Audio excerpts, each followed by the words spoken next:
Мен ең бірінші рет Досым Хасан тобы туралы мектепте оқып жүрген кезде, ол 2003 жылдарынан шығар. Сол кезде Досым Хасанның «Қайдасың» деген әнін тыңдап, ол кезде кішкене сол гитара үйреніп, солай бастап жүргем. Сол «Қайдасың» әнін естіп қатты ұнап қалды.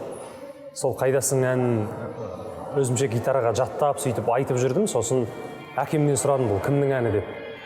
Сол кезде әкем, есімі Қайрат, әкем Досым Хасан тобы туралы өзінің бар білгенін айтып берді. Сол кезде ең бірінші рет Досым Хасан тобы туралы мен естідім әкемнен. Кімсің сен, қайдасың, соңғы білмедім. Бірде барсың, бірде жоқ, сен бір елесің. Önümde damday mağan gelesin. Önümde damday mağan gelesin.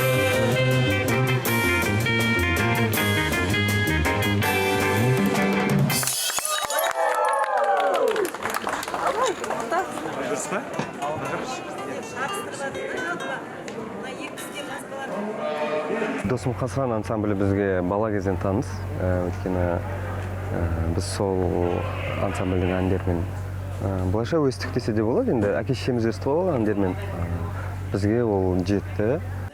Әндерінің барлығы дерлік құлағымызға таныс, естіп жүрген әндер. Сондықтан оны ойнап жатқанда билемей, шабыттанбай тұра алмайсың. Мен өзім Досым Сүлейев ағамыздың рөліндемін. Досым аға туралы өте көп жақсы сөздер еститінмін, көріп те жүрмін, бірақ осы съемка басталғанында Досым аға келіп, бізге қолдап, батасын беріп. Ыстық естіліп жатыр ма? Ән ыстық естіліп жатыр ма? Мың рет тыңдасам да әрине өзің әнің болған екен. Иә, әрине жүрміз.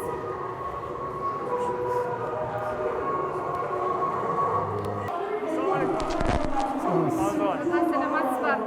Қалыңыз қалай аға? Қош келдіңіз. Жақсы, рахмет. Мұратжан айналайын. Бұл Хамид, бұл Мейір, мынау Дос. Это Бақыт. Бақыт, молодец. Это Лукман. А вот Юра. Юра? Тоже кореец. Так, а здесь нет пока Саши. И Шарып здесь, Курманай здесь. Сейчас со всеми познакомимся. Понятно. Здорово. Молодцы. Мен қуаныштымын біздің ансамбль жөнінде спинация жоқтығыңызға. Ол Досым Хасан жалғасы деп айтылғанда, тарихтың Досым Хасан тарихи жалғасы деп. Өйткені сіздер бәрі жақсы біледі, сіздер осы білесіздер, бірақ әндеріңізді білесіздер. Осы кино арқылы бұл жалғасына мәңгілік болады деп ойлаймын. Рахмет. Біраздан кейін 8 жыл жетекшісі болдым ансамбль. Москваға аспирантураға кеттім. Сол кезде бәріміз тосқан болып кеттік қой жаңағы Досым Хасан. Жылап, тауға шығып, әндерімізді айтып, кейін мен кеттім. Бірақ жігіттерге сағынасың ғой, сағынғаннан кейін бір ән жаздым. Тұманбай Молдағалиев екеуміз көп әндер жазғанбыз. Сол кісіні айтып едім, ол сөзін жазып, мен музыкасын жазып, Москвада жүріп, нотасын жібердім бұл жаққа. Олар Құрманай Омароваға айтқызып, біз Москваға келді гастролға. Сол кезде мен Мессис деген институтта оқып жүрмін. Соған концерт қойып, мен сахнадан. Мен отырмын, бір кезде Досым Сүлейевтің әні «Жан досым» деп беріп жатыр. Мен бірінші естуім. Құрманайдың дауысын білесіздер енді. Жылатып айтады ғой, мына жерде біраз тұрып қалғанда көзден жас. Солай ол шыққан ән, қазірде мысалға біз Құрманайдың өзі кетті. Шәріп кетті, Бақытжан кетті. Солардың жылы болса, туған күні болса, осы әнді тыңдаймыз да бәріміз қайғырып отырамыз.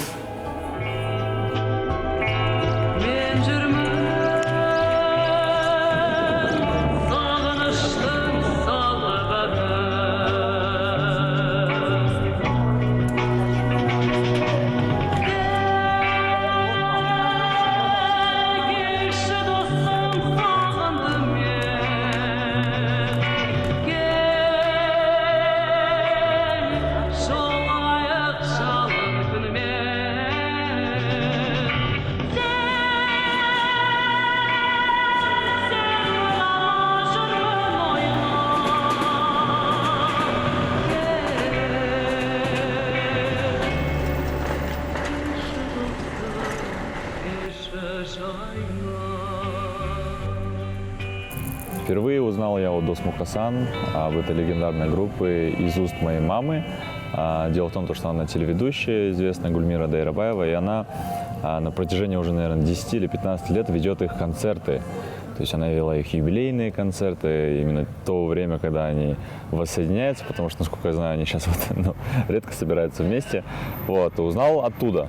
Вот, и потом только уже начал узнавать, когда еще будучи подростком, ребенком, на каких-то тоях, начал слышать ту самую знаменитую песню «Той жара», вот, под которую невозможно не танцевать. Вот, тогда я узнал, это они. Вот. В Досмухасане собраны самые музыкальные политехники Казахстана. «Свадебная» – эта песня написана руководителем ансамбля Дасымом Сулеевым к свадьбе одного из участников оркестра. Это пожелание счастья молодым. Махаббаттың құдірет күші әлдиле, екі жастың табыстырған жүрегін, жастық жалын асыл арман ақ ниет, бақыт сыйлап ұсыныпты гүлдерін. Той үстінде тәтті күнде, жас жұбайлар шат күлімдер, ән салайық би билейік, шарықтасын шат шығынде.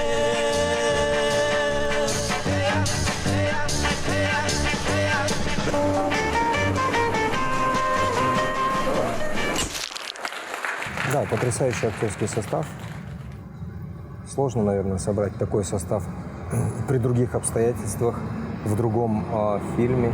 Здесь, на первый взгляд, кажется, очень большой актерский состав, но команда получилась очень слаженная. Ну и радует, конечно, что ребята нашли общий язык, нашли какую-то общую тему и вот жили в этой атмосфере все эти несколько месяцев. Это дорогого стоит, наверное, добиться именно такого командного актерского духа.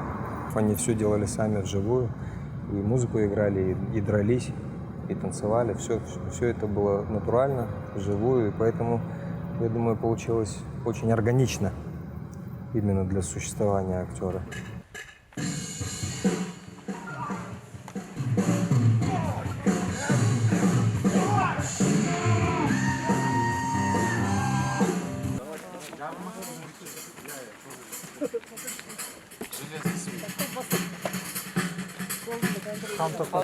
Көзіне не бересіңдер?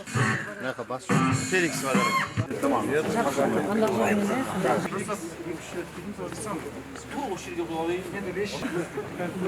Катя. Да. Белый убрать, лейкопластырь, и вот коричневый. Замаскируйте.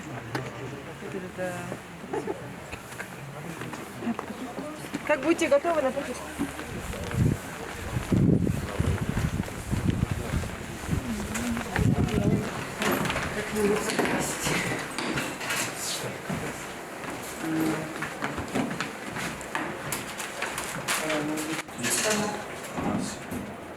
Болеешь? Он прям мужчина, терпи, женщина рожает. А что, кастрюля просто? Сейчас птички здесь ничего нет.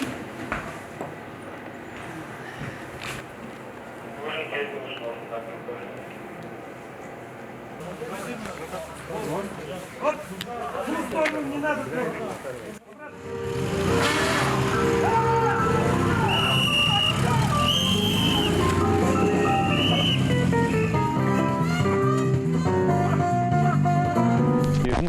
Досмухасан, ну ладно, и кто это, что, я особо и не знал. Не было возможности познакомиться, да и вообще, в принципе, как-то музыкальный слух другим был занят. И сейчас я стою здесь, про это рассказываю, не мог предположить даже, что я здесь окажусь, и еще в роли барабанщика. Это очень интересно. Четвером. Это handmade, специально для меня инструмент. Ничего, пойдет. Не один концерт откатаем. Так, приготовились. Касательно жанра, мы находимся на грани музыкального фильма и мюзикла. Но нельзя назвать это полноценным мюзиклом. Ни в коем случае нельзя его так назвать, потому что бы само повествование не отвечает всем требованиям мюзикла, а наоборот отвечает всем параметрам по форме, всем параметрам музыкальной драмы. Раз, два, три. Хей, поворот. Раз, два, три. Встали. Да, ноги на ширине плеч. Больше контакта. Ребята, пожалуйста. Целый год мы занимались этим. Целый год. И вот мы видим итог. Хорошо? Больше контакта, кайфуем, улыбаемся. Хорошо? На вас двоих акцент сейчас. Ага. А сендер алыс келіп қаласыңдар. И мен қазір крупный планды түсірем ғой. Сонда екеуің бір кадрда болу керексіңдер да. Ладно? Енді маған қиыны біріншіден досымаға осы фильмде 3 инструментте ойнайды. Ол баян, саксофон және клавиш. Сондықтан маған осыларды үйрену қиын болды. Өйткені баян мен саксофонды мен мүлдем ұстап қолыма ұстап көрмегем. Сондықтан сол жағынан қиын болды. Ең бір жақсы ұнағаны осы әндер арқылы сценарий әндердің желісімен бірге жүріп отырады. Идея қалай келді дегенде, студияда ұжым болып сөйлесіп отырғанда, енді армандап отырған дегенде, жоспарларымызды айтып отырған кезде, осы полный метр түсесек күшті болар еді ол кезде, кәдімгі жаңағы богемская рапсодияны көрсетіп отырды ғой, Куин. Бәріміз шуладық қой енді. Өнер адамдар қалай түсірілген, қандай жаңағы феномені сол. Сонда ойлап отырып, мына осы кино сияқты енді түсірсек екен. Енді кім? Әрине Досмұқасан, бәрі бір ауыздан Досмұқасан деген кәдімгі группаны айтты. Сондықтан Досмұқасанның ағаларымыздың батасы алынды. Ол кісілермен тығыз қарым-қатынастамыз. Ол кісілердің сол кісілер туралы, Досмұқасан туралы еңбектер оқылды, сценаристер өте көп жұмыс жасады. Режиссердің бұл жерде үлкен идеялар бар.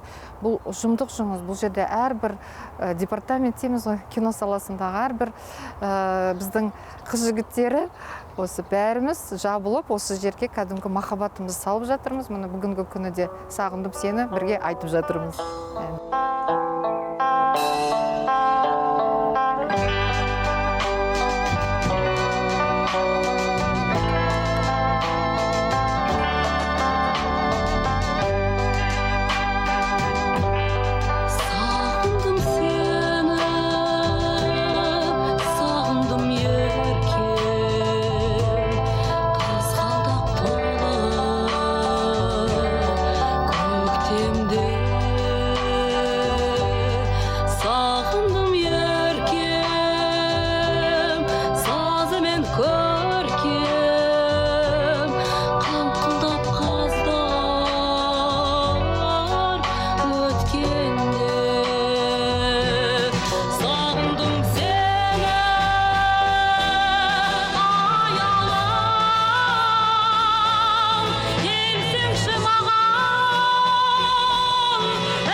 Вы такие на фоне.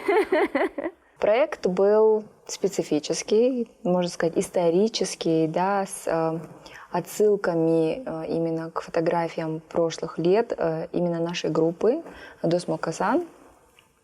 Мы подбирали образы согласно истории, каким-то вырезкам из газеты, на которых изображены наши герои в костюмах. Было ли сложно?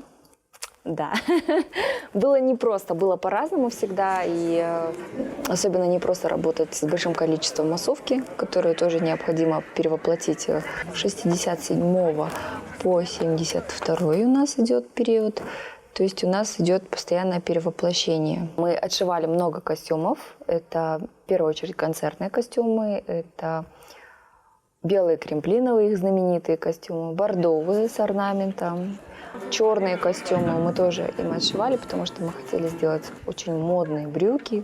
Ну, к тому времени это были такие, знаете, расклешенные, прям чуть ли не от бедра широкие брюки. Потом серые костюмы, которые у нас есть в знаменитом клипе «Сағындым сені». Вот они тоже все отшивались, подбирались прям по размеру, по героям, согласно характерам. Жалпы бұл 60-70 жылдардың ансамбль архитектурасын табу өте қиын болды бізде. И сонымен қосып интерьер жағынан да біз көп көңіл бөлдік. Режиссер бар, оператор бар, үшеуміз қосылып қалай болады деген. Реквизит жағынан бізде көп көңіл бөлдік. Біріншіден мынау обстановочный реквизит деген болар.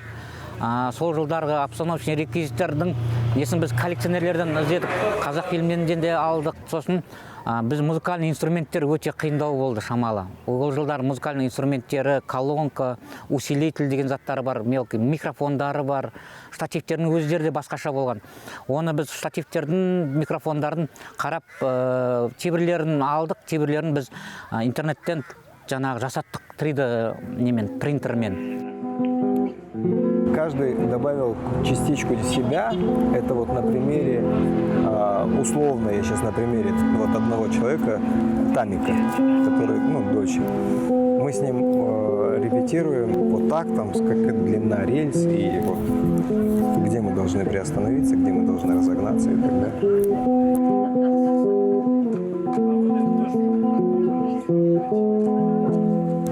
А когда кран толкали около 20 человек, и массовка, не будем называть в какой сцене, это был, наверное, апогей сплоченности группы. Что самое интересное, все полюбили проект, все полюбили каждый трек. Я видел, как у всех горели глаза. Когда у тебя группа как 300 спартанцев против погоды, против внешних каких-то препятствий. Иногда, конечно, было очень долго, иногда было очень холодно, но благодаря усилию всей группы и актерскому составу мы сняли, я думаю, довольно-таки неплохо. Экран покажет, что из этого получится. Досым Хасан ансамблінің ғұмыры ұзақ болады әлі де. Ал бұл кино біздің болашақ жастарға, әлі танымайтын жастарға бұл үлкен кітап болады деп ойлаймын. Очень многие, кто знает, что мы снимаем Досым Хасан, чья молодость именно проходила в 70-х годах, очень ждут этот фильм, потому что он, наверное, напомнит им о молодости, о тех годах, когда они зажигали вместе с группой, и это будет у них такая приятная ностальгия. Я надеюсь, я уверен, что работу мы сделали хорошую, ребята все, в частности, и на выходе, я думаю, будет интересно, как минимум. Это был новый опыт, новый большой опыт, не только для меня.